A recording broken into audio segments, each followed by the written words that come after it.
Good evening, everyone. I hope everyone's had a good week so far. Sorry I haven't been putting out that many videos. I've been really busy with work and also taking care of my business. So guys, on this video, I want to talk to you a little bit about these interesting tools that you can add on a survival bag. And remember, I'm going to be doing these videos little by little. When I'm done covering everything I want to talk to you guys about and cover, then I'm going to go ahead and build the bag. I'm going to film it. That way you guys can watch it and either copy mine or something similar. It's all going to vary little by little depending on what terrain or what area you live in. So to give you guys a little breakdown, I want to talk a little bit about the Tomahawk, also a little bit about the Hatchet. Now these three are the same thing. These are saws, okay, three different styles, but this is something that you might want to learn, and so you can use these depending on what you want to carry with you. Now in this video I'm not gonna bring an axe, but if you guys would like to know, an axe is very similar to a tomahawk, okay, very similar, not the same, but it's a lot bigger. The axe more than likely is going to be the best one to carry. The problem is that it's much bigger and it's much heavier. So I want to stick to these type of tools if you're gonna plan on going out there into nature, or God forbid your zombie apocalypse finally comes true and you want to bug out. So when it comes to the Tomahawk or the Hatchet, I want you guys to pick either or. So if you want to go with a Tomahawk, great. If you want to go with a Hatchet, great. Now the good thing about the Tomahawk is if you want to buy one, what I want you to focus in is this. Get one with a wooden handle, okay? You can use these for multiple things. You can cut. You could also use the back part as a hammer. Now if this handle were to break, you could always replace it. And you can actually, on some of them, remove the heads from the handle and then use it as a separate different tool for batoning. So notice I said batoning. If you guys have no idea what that means, let me see if I can get something here. We'll use the hatchet. We'll say that we're only gonna cover the head of the hatchet. Batoning means you can take something like this, and if you want to split something, you put it on top of whatever you want to split, and with the handle or a thicker piece of wood, you actually start beating down on it until you go ahead and get the result you want, whether it's creating a wedge or cracking something or splitting something. So that right there is batoning, in case you didn't know. Now if you want to go with a hatchet, I prefer the hatchet. I just like the way they look. To me, this one looks cooler than the Tomahawk, although this is one of your oldest weapons right here. And even our forefathers, they always used Tomahawks with them and they always carry them in their stuff. So the hatchet, if you want to buy one, the rule of thumb would be try to get one that's 16 inches or less, and make sure that the head is about 2 pounds if you want to be able to carry it on you, okay?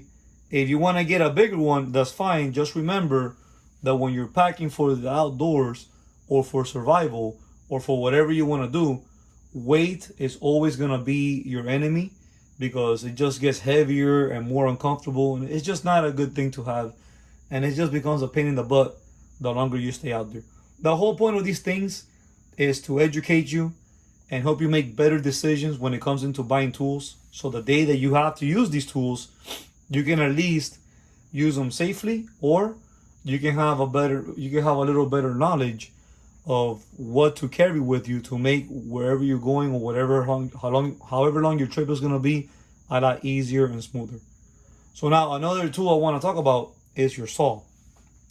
The saw is always going to be safer than an axe or a hatchet, depending on how good you are at chopping things up or cutting wood.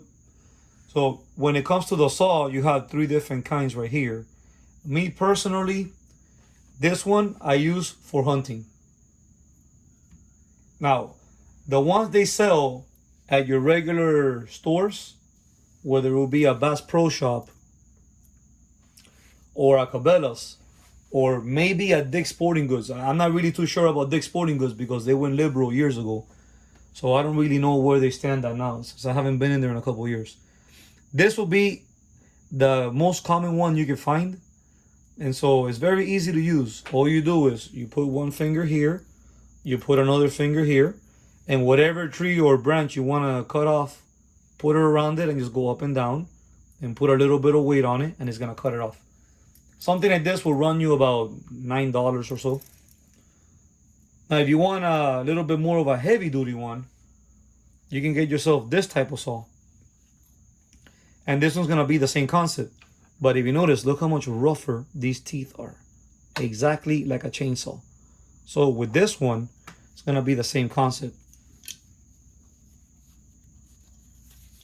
Grab on here. Grab on here. You're going to put it around whatever branch you want to cut. And you're going to work it until it cuts. So guys, when it comes to these tools, also keep in mind, you also want to do a little bit of maintenance on them. It's good to have tools, but if you don't know how to maintain your tools, you're going to constantly be having to replace them. So with your Tomahawk, to keep it taken care of, all you're going to do is put some oil on it to protect it from rust and the elements. Take the cover or the sheath, put it on. With your hatchet, same concept. Lube it up, okay? Put your sheath. With your saw, lube it up, put it away, and just try to store it somewhere where it's not going to be exposed to too much humidity. And with both your saws, both your hand saws, it's going to be the same exact thing. Now, notice with this one, I said lube them up. And when I did my prior video on knives, I said that I lube up my knife with olive oil. And it's something that not many people do. The reason why I'm going to do that with my knife is because I'm going to use my knife also for eating outside. Now with these, I'm only going to use these for cutting down tree. I'm not going to be eating fruits with this. So with this, any oil will be just fine. I'm not worried about it. Anyways, guys, I want to thank everyone again for taking the time to watch my videos. If you do watch them, please like, comment, share, subscribe, and leave a comment. Even if it's not a nice one, it doesn't really matter. I just really want to hear from you. And if you have any questions or anything you'd like to see in the future, be sure to let me know. And I promise I will try to get to your request and do a video on whatever you would like to see. Guys, take care of yourselves and have a good night.